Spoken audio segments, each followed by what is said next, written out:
So now let's initialize our project. Let's create a folder that our project's going to live in.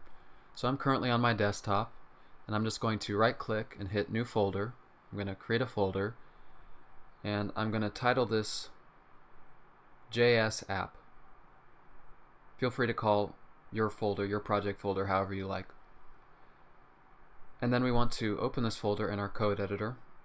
So since I'm using a Mac, I'm going to go to my Finder, and then I'm going to click on Applications, and I'm using the code editor Visual Studio Code, so I'll go down to that. Feel free to use any code editor you like, such as Sublime Text or Atom. And once our editor opens up, we can click on this top left-hand icon. Then we can click on Open Folder in the panel that opens up. We can select the folder we just created on our desktop.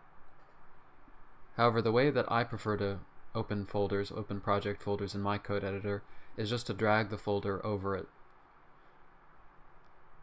And this should work in virtually every code editor, no matter what code editor you're using. So we can just drag it over, and you should see on the left-hand panel our folder open, and this is what will allow us to manage our files within our project folder. So the next thing that we'll need to do is we'll go up to the top. If you're using VS Code, click on View and then click on Integrated Terminal. We're going to need the terminal to initialize our application, and if you don't have VS Code, feel free to open whatever terminal you have.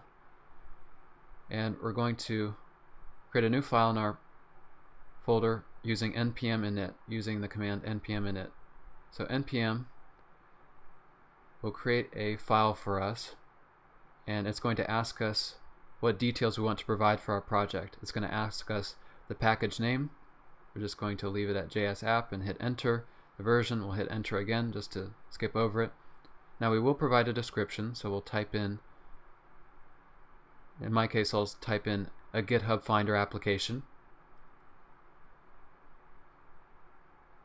Then I'll ask the entry point of our application, basically the file that the application is going to be served from, the test command, git repository, keywords you want to associate with the app, and an author. I'm going to specify my name, and a license. And then at the very end, once we've gone through all of the different fields, it'll give you a preview of what the file will look like, and it'll ask you if it's okay, and we can just hit enter. So now in our project folder we should see this new file.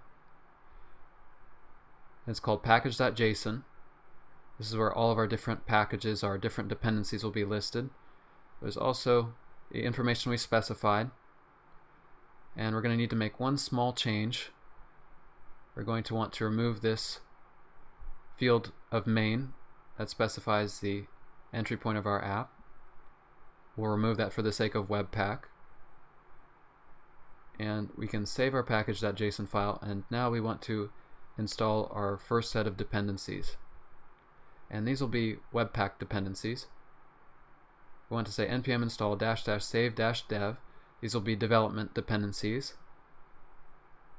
We'll be using them specifically for development, and we want the packages Webpack, Webpack-CLI, and Webpack-dev-server. So now npm is going to install all these packages. It'll create a new folder called node modules, and it'll make all of these dependencies available to us.